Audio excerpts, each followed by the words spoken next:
Cuma bedanya ghanimah setelah kita perang jelas menang kalah. Kalau faid tak ada peperangan. Musuh sudah melarikan diri. Nah, dia sudah meninggalkan harta dia. Masya Allah. Nah, itu. Nah, jadi pembagian faid 4/5 dengan ghanimah sama.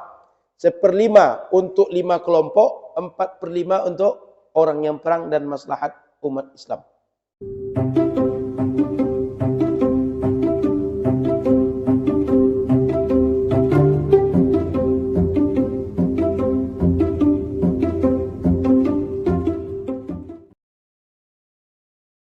Assalamualaikum warahmatullahi wabarakatuh. Bismillahirrahmanirrahim.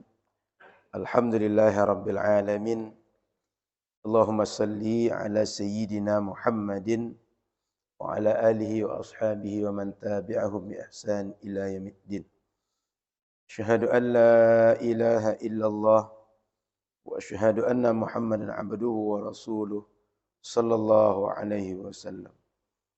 Wa subhanaka la ilma lana illa ma 'allamtana innaka antal alimul hakim.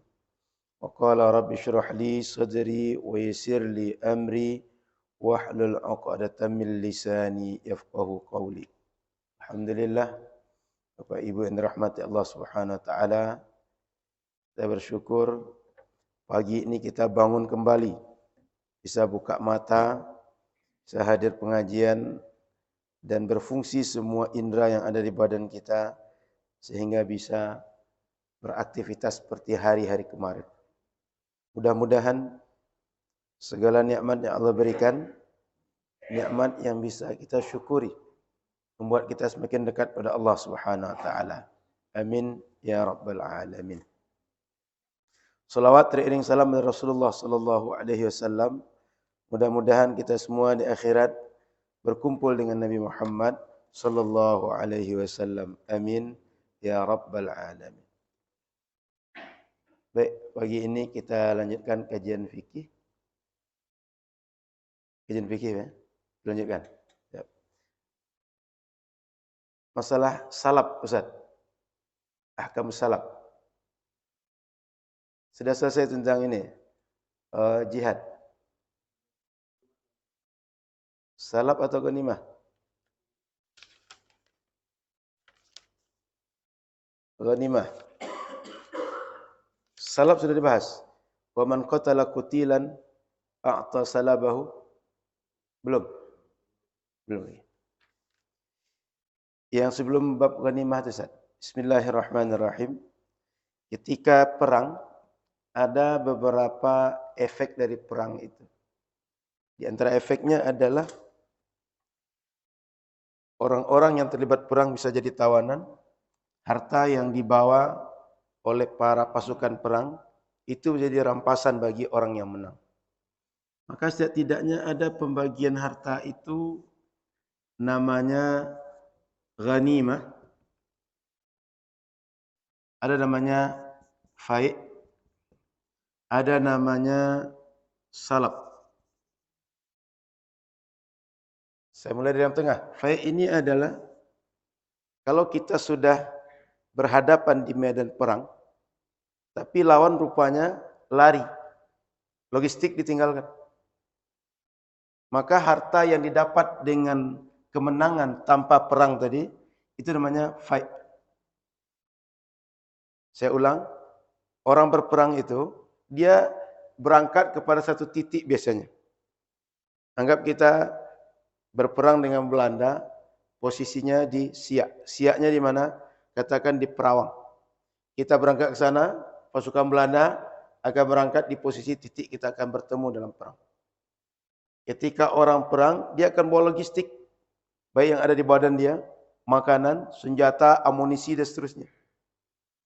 Saat akan perang, boleh jadi masing-masing musuh mengirim intelijennya, lalu mengkaji.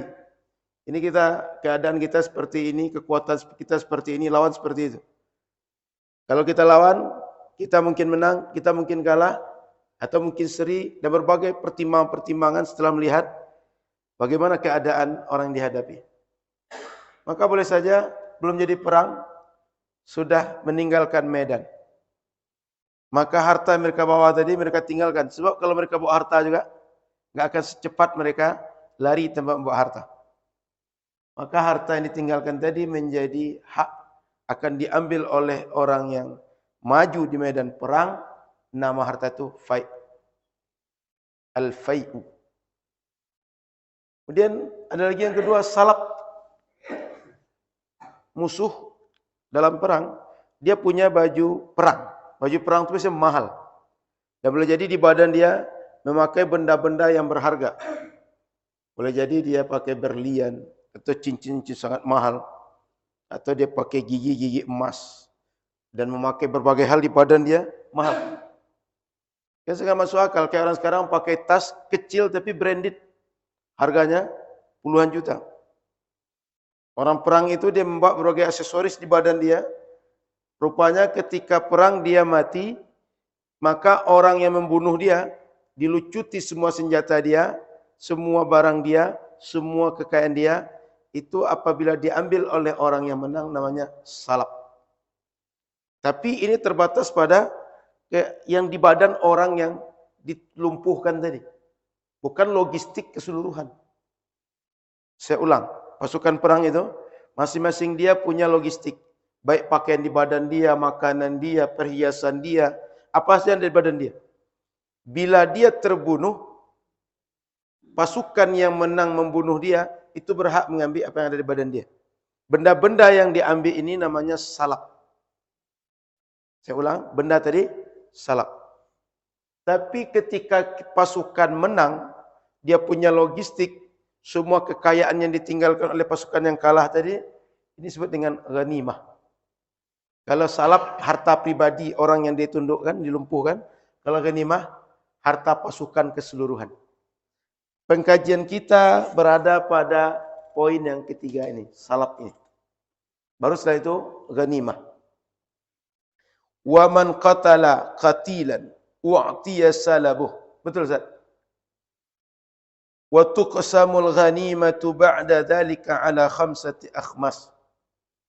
Katanya, siapa saja yang berhasil membunuh lawan dia, u'tiya salabuh. Dia berhak mengambil salab dia. Salab apa? Barang yang ada di badan musuh yang dia tundukkan tadi. Wa tuqsamul ghanimatu ba'da dhalika ala khamsati akhmas. Setelah diambil kekayaan pribadi dari orang yang ditundukkannya tadi, semua kekayaan yang ditinggalkan musuh karena dia kalah dalam perang menjadi ghanimah dan dibagikan kepada khamsati akhmas, 5 kelompok yang masing-masing menerima 1/5. Ada pembagiannya, 5 kelompoknya. Fayu'ta arba'atu akhmasiha liman syahidal waq'ah. 4/5 daripada semua ghanimah itu untuk orang yang terlibat perang. Siapa yang terlibat perang, jatahnya 4/5 dari total kekayaan yang didapat karena rampasan perang. Bapak Ibu perlu tahu rampasan perang itu halal bagi yang menang. Jadi rampasan perang itu yang kira orang mencuri, tidak. Sudah hukum perang begitu. Sebelum Islam datang sudah begitu. Islam datang disetujui dengan nas Al-Quran dan Sunnah. Jadi 4/5 untuk pasukan perang. Wa yu'ta lil farithi 3 ashum wa lirrajili sahm. Ketika 4/5 ini dibagi, orang yang perang ada yang berangkat dengan pakai onta, pakai kuda. Pokoknya dia berkendaraan. Ada orang jalan kaki. Orang yang berkendaraan dapat jatah 3 bagian.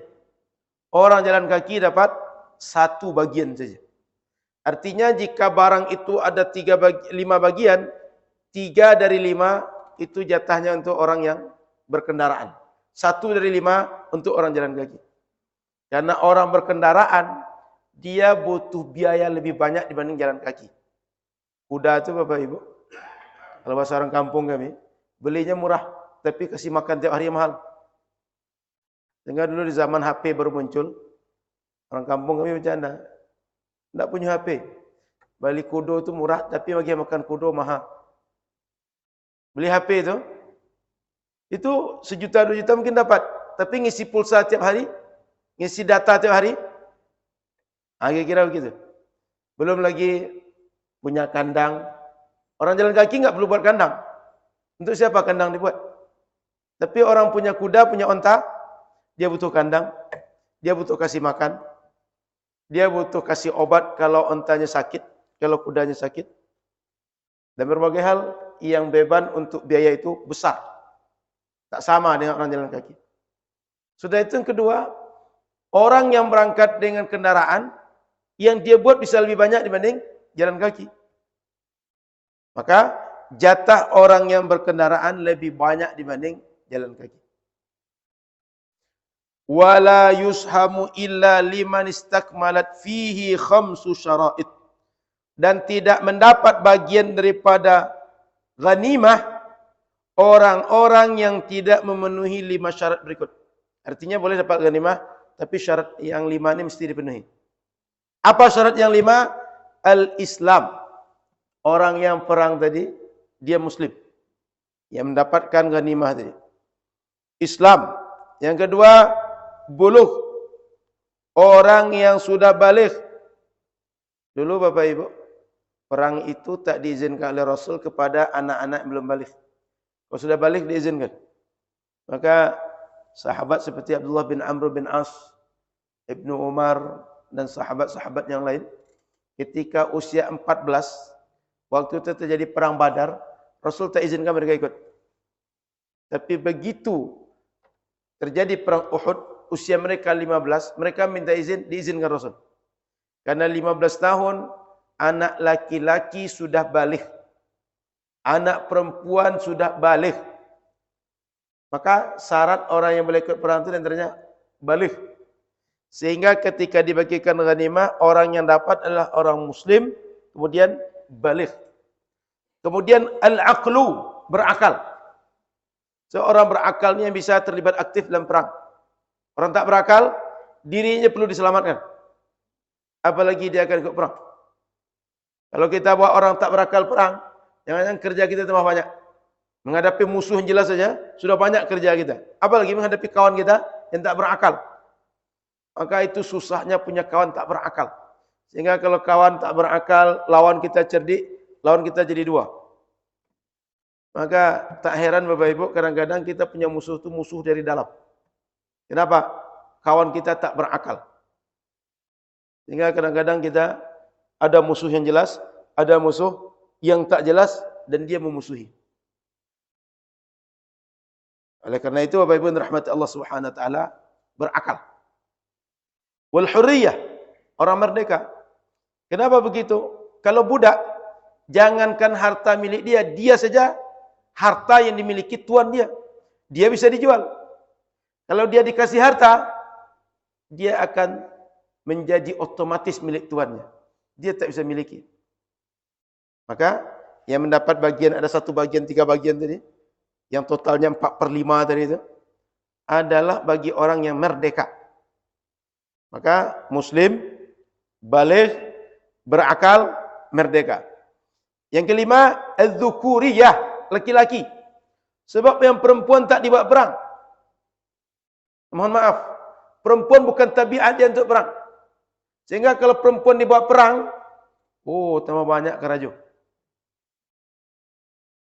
Makanya hari ini, jangankan perang Ibu-ibu. Kalau dibawa ke kuburan, mungkin ibu-ibu ini nambah banyak kerja. Sebab kenapa ibu-ibu sekarang kerjanya tiba di kuburan?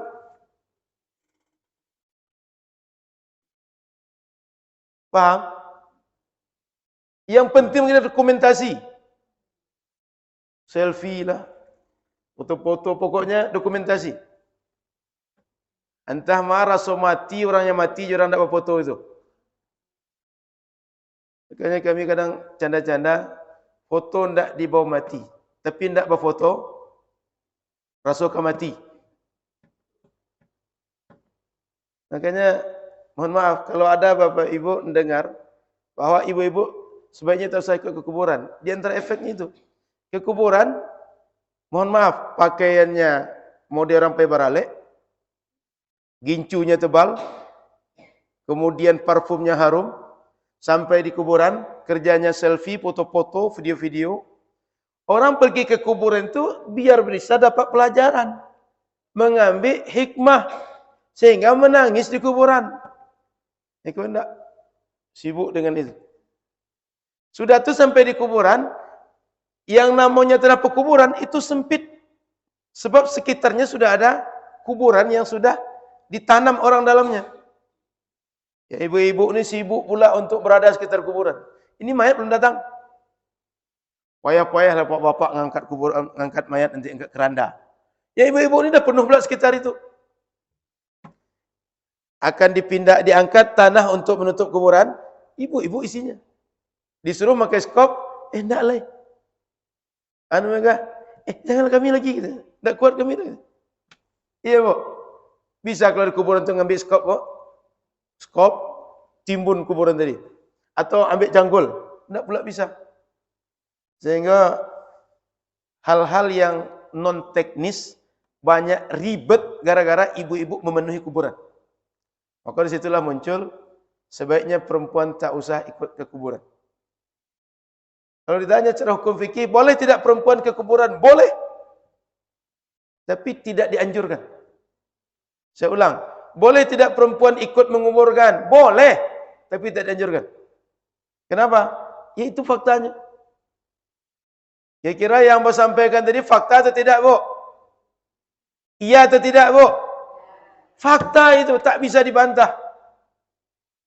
Tak percaya nanti kalau ada orang perempuan, orang meninggal sekitar sini nanti, ketika ke pekuburan tengoklah ibu-ibu jamaah Nurul Fajar. Sudah umum terjadi begitu. Maka muncul para ulama mengatakan bahwa perempuan sebaiknya tak usah dibawa ke kuburan.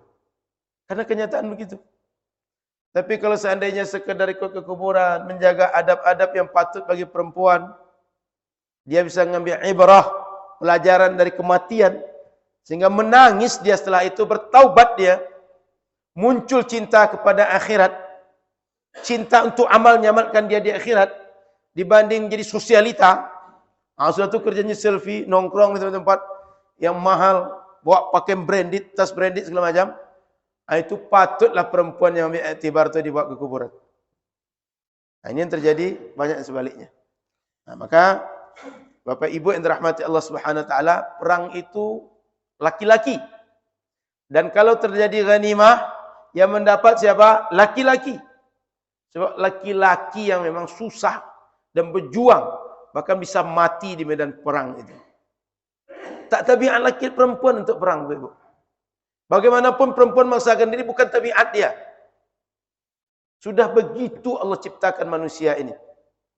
Maka yang mendapat ghanimah itu diantaranya laki-laki. Kemudian fa in ikhtalla syartun min dzalika rudikha lahu wa lam yushamu lah. Kalau tak dapat syarat-syarat tadi, maka orang-orang yang ikut perang tidak memenuhi syarat yang 5, dia tak dapat bagian daripada ghanimah yang kita sebutkan 4/5-nya diberikan kepada orang yang terlibat perang. Jadi mesti terpenuhi syarat 5. Kalau tidak, tak dapat.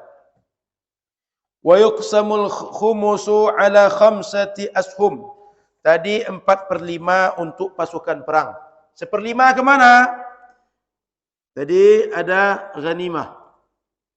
4/5 pasukan perang. 1/5 ke mana? Ini dia selanjutnya. Yang 1/5 dibagikan untuk 5 kelompok. Siapa 5 kelompok itu?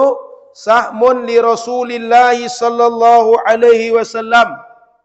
Ini otomatis untuk Rasul.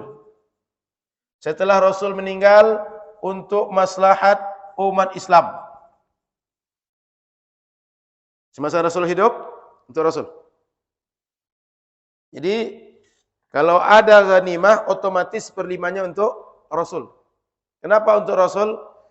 Karena umat Islam ini tak tahu jihad, tidak dapat ilmu tentang jihad kecuali dari Rasul. Sehingga menang mereka, kaya mereka, sukses mereka, sebabnya Rasul. Maka bagian dari berterima kasih kepada Rasul, Rasul punya jatah daripada rampasan perang yang mereka dapatkan. 1/5. Sudah itu, wasahmun lidzawil qurba.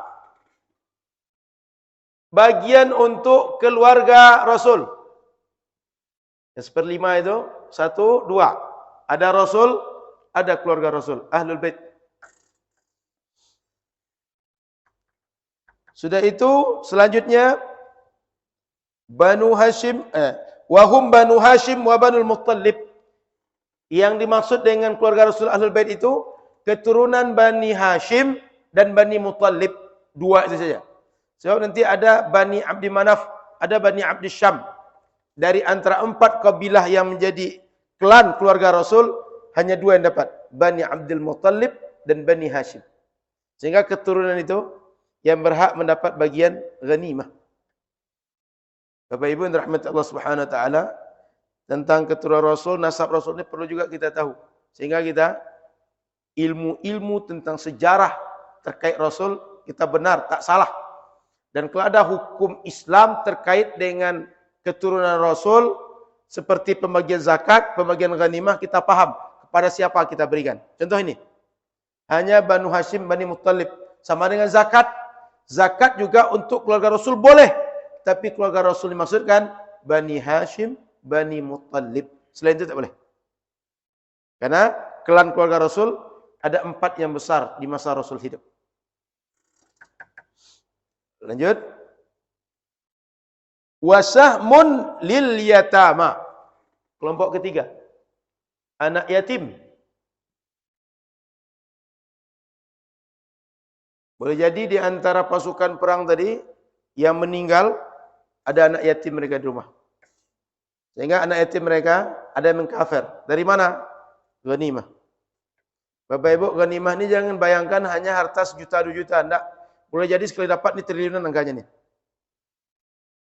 Karena orang-orang dahulu itu kalau dia perang, dia pasti bawa logistik.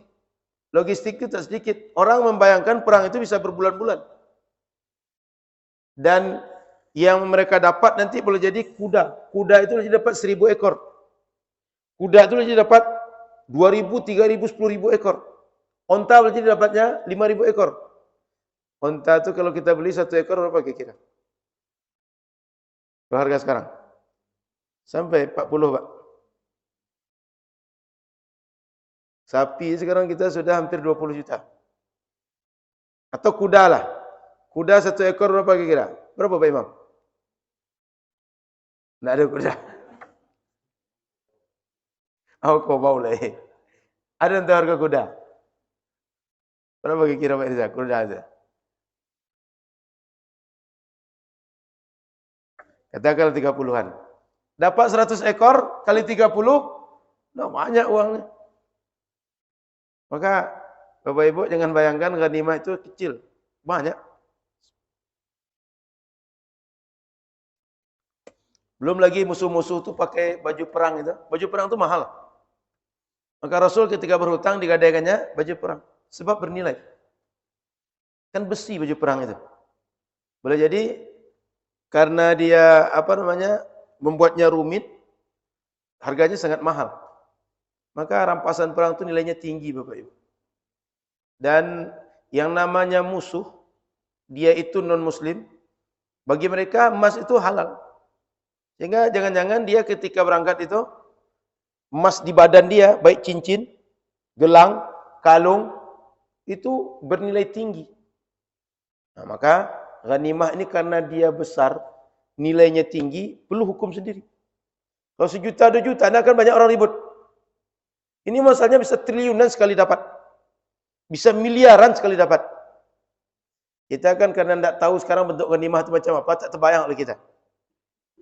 Tapi kan nalar coba, dapat 100 ekor kuda. Cobalah hitung 30 juta 1 ekor. Nah, dapat baju perang. Anggap baju perang 1 orang itu 1 juta nilainya. Yang musuh terbunuh itu, yang bisa dilucuti itu 200 orang misalnya. 1 juta ke 200 juta. Belum lagi dia bawa panah. Berapa harga busur? Berapa harga anak panah? Anggaplah orang sekarang latihan panah biasa. Berapa Pak? Berapa panah yang murah itu Pak? 20.000 ya. Pada panahan itu. Tapi orang yang agak serius latihan tu, saya yakin di atas 100.000 satu panah dia. Belum lagi orang kalau perang itu pasti yang terbaik dia bawa dia. Kalau bisa sekali tembak itu mematikan. Dan kalau bisa jaraknya itu bukan 20-30 meter. Tapi kalau bisa 200 meter lepas. Maka barang-barang mahal. Dulu Bapak Ibu, pisau yang dibawa atau pedang dibawa oleh orang perang itu. Nabi itu 11 kilo pedangnya. 11 kilo. Ya kira Nabi itu kuat atau tidak? Berkuda, bawa pedang. Pedang itu 11 kilo. Itu orang kuat atau orang lemah itu? Sambil berkuda itu kan kencang. Menghadang musuh lagi. Kan gitu orang perang itu. Yang satu pegang apa? Pegang tali kokang kuda itu. Satu. Kan gitu orang perang itu. 11 kilo beratnya. Itu bisa tidak orang lemah itu? Maka sahabat-sahabat Nabi itu fisiknya kuat. Memang tak terdengar mereka itu ikut gym itu Bapak. Mereka enggak dengar fitness gitu. Tapi kuat. Mereka memang siap untuk perang itu. Belum lagi pegang pedang di belakangnya, siap pula panah nanti tiba-tiba dicabut dan kencang. Maka Bapak Ibu rahmati Allah Subhanahu wa taala, rampasan perang itu bukan harta sedikit, banyak, perlu hukum. Maka jatahnya tadi anak yatim, yang keempat masakin, orang miskin.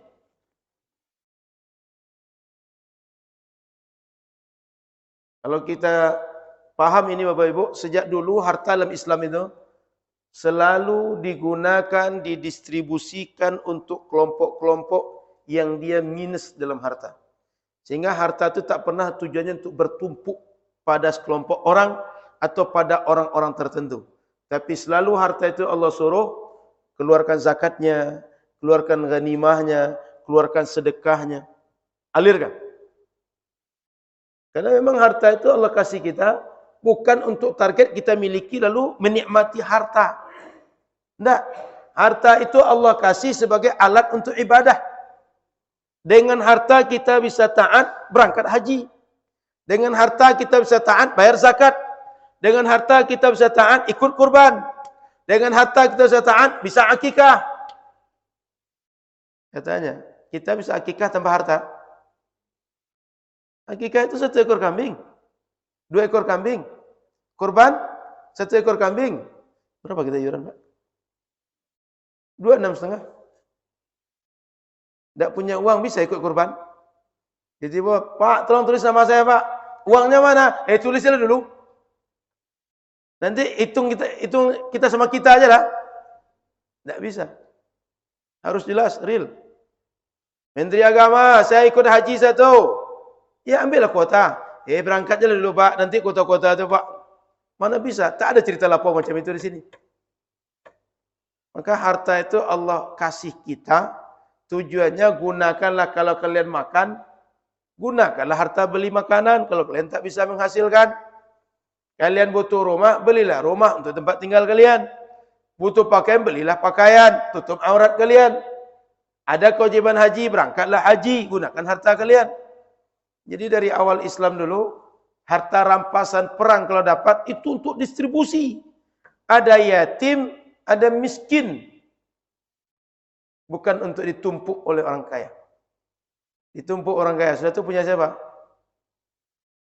Meninggal dia punya siapa? Semalam ada Dr. Hisham Kamil yang ke Pesantren Nurul Azhar.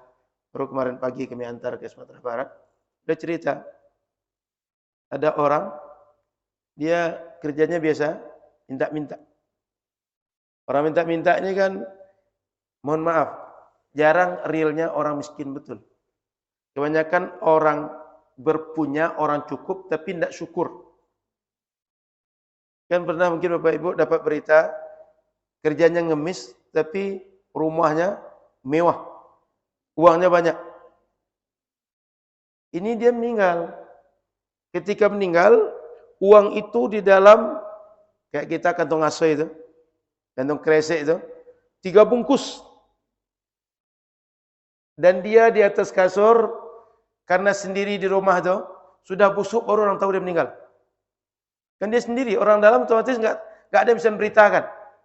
Karena rumahnya dekat masjid, busuk, orang mencium bau. Ini bau apa?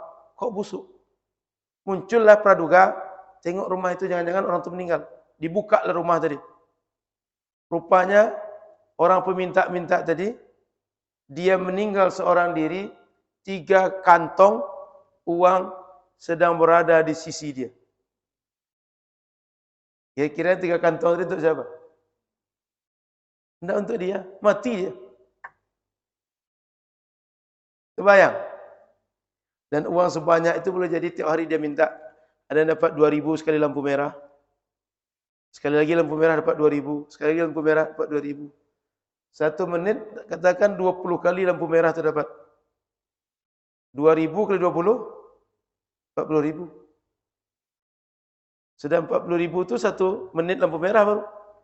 Kalau 1 hari dia aktivitasnya 1 jam itu 60 menit, dia dapat 20 tadi. 20 kali 2.000, 40.000, 1 jam. Aktif 10 jam. Ustaz, kira-kira mending jadi direktur atau jadi pengemis tak? Ada membaca kawan di Facebook kan? Mohon maaf. Ketika membayar parkiran, awalnya tidak tahu bahwa ada tukang parkir di situ. Ketika pergi ada orang ngatur. Mundur Pak, kiri Pak, kanan Pak. Lalu minta 3.000. Ya, karenanya dosen berpikirlah. Kira-kira sehari berapalah mobil singgah di sini? Saya memberi 3.000. Kalau 100 berarti 300.000 bapak ni dapat. Saya keluar rumah dari pagi tadi sampai jam 5 ni, belum tentu sehari ini gaji saya 300.000. Sehingga besok ni perlu juga dipikir. Jadi dosen tu jadi tukang parkir tadi. Terbayang Bapak Ibu? Maka banyak realita-realita kadang-kadang kalau kita pikir nalar tak masuk akal dibuat oleh manusia ni. Kumpulkan banyak-banyak, begitu mati, keturunan pun tak ada. Orang sekitar kita pun tak ada. Dia seorang diri di situ. Mau cari ke mana keturunan dia? Selama ini tak tahu siapa yang datang kepada dia. Tapi uang 3 kantong, terpaksa disita oleh negara. Untung-untung masuk jadi APBD. Kalau tukang cita tadi pandai pula, 2 kantong, restorannya sekantong, singgah dulu. Maka Bapak Ibu rahmat Allah Subhanahu wa taala, dari dulu prinsip harta itu oleh Islam untuk distribusi. Ambil sebagian untuk awak, sebagiannya kasih orang fakir, orang miskin, orang duafa, orang yatim, orang-orang susah. Agar kita senang, orang susah ikut senang dengan senangnya kita. Sehingga umat ini dia sama-sama ketawa, sama-sama bahagia. Kalau sedih, sama-sama dia mereka bersedih. Begitulah umat Nabi Muhammad. Lanjut. Satu lagi, li abna'is sabil. Ibnu Sabil ini, kalau kau dulu di Madinah, itu orang-orang yang datang ke Madinah tak ada keluarga, tak ada bekal. Bagaimana bekal dia selama hidup di Madinah? Biaya dari ini. Sama dengan orang merantau ke Pekanbaru. Sampai Pekanbaru rupanya untung tak seperti yang dikira. Sudah berapa kali berusaha berdagang, rugi terus. Rumah tak ada. Mau sewa rumah, uang tak punya. Terlunta-luntalah tinggal di Pekanbaru. Biaya Ibnu Sabil. Jadi ini 5 peruntukan 1/5 tadi. Rasul, keluarga Rasul, anak yatim, miskin, Ibnu Sabil. Ustaz, sekarang masih dapat harta ini, jihad ya tak ada, apalagi dapat ini. Ini kan dapat kalau ada jihad. Ada jihad, baru ada ghanimah, baru ada salap yang kita cerita tadi. Baru ghanimah dibagi 1/5 dan 4/5. Sekarang jihad tak ada, maka tak akan dapat ini. Sehingga ini sekedar pengkajian. Faktanya, mudah-mudahan nanti hidup syariat jihad itu. Tapi kalau hidup dengan aturan syariat, jangan orang asal jihad. Yang dia jihadi, yang dia perang, orang Islam juga. Jihad itu menghadapi non-Islam, bukan orang Islam. Dan jihad itu adalah ijtihad pemimpin umat Islam. Bukan tak suka sama orang, kesal dengan orang, atau tak satu partai, tak sama suara kita, berperang dengan itu, tak bisa. Mesti jihad menurut syariat Islam. Baik, Bapak Ibu yang dirahmati Allah Subhanahu wa taala, saya cukupkan dulu, kita diskusi. Silakan kalau ada pertanyaan.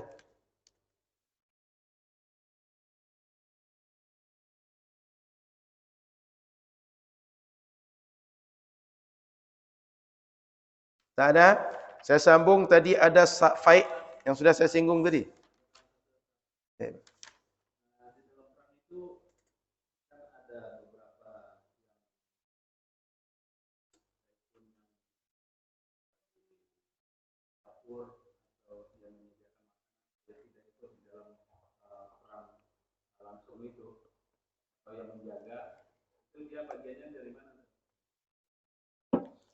Itu terhitung orang ikut perang, Pak.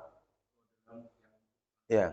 Cuma perlu kita ketahui sejak dahulu meskipun tukang dapur itu laki-laki. Kalau hari ini kita terbayang asal masak-masak ibu-ibu. Enggak, dulu itu laki-laki.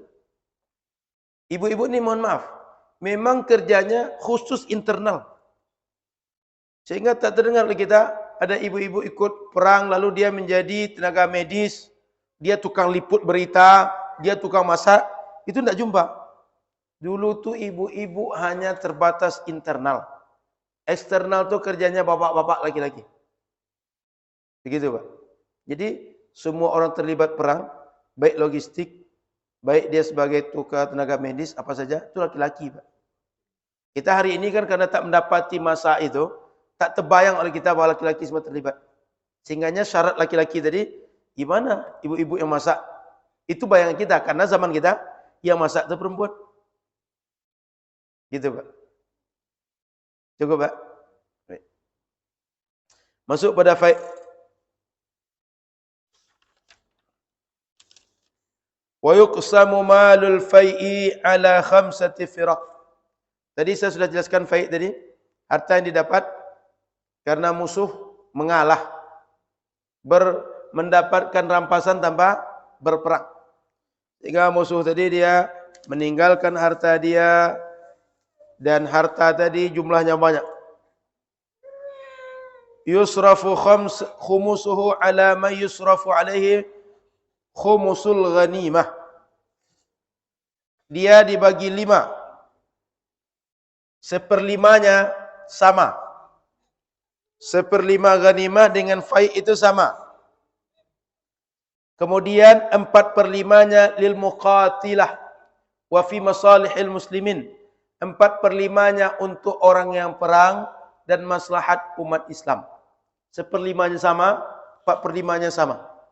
Cuma bedanya ghanimah setelah kita perang jelas menang kalah. Kalau fai' tak ada peperangan. Musuh sudah melarikan diri. Nah, dia sudah meninggalkan harta dia. Masya Allah. Nah, itu. Nah, jadi pembagian fai' 4/5 dengan ghanimah sama. 1/5 untuk 5 kelompok, 4/5 untuk orang yang perang dan maslahat umat Islam. Baik fai' ghanimah sama. Salab baru masing-masing orang yang melumpuhkan musuh baru untuk dia. Baik, silakan. Ada pertanyaan?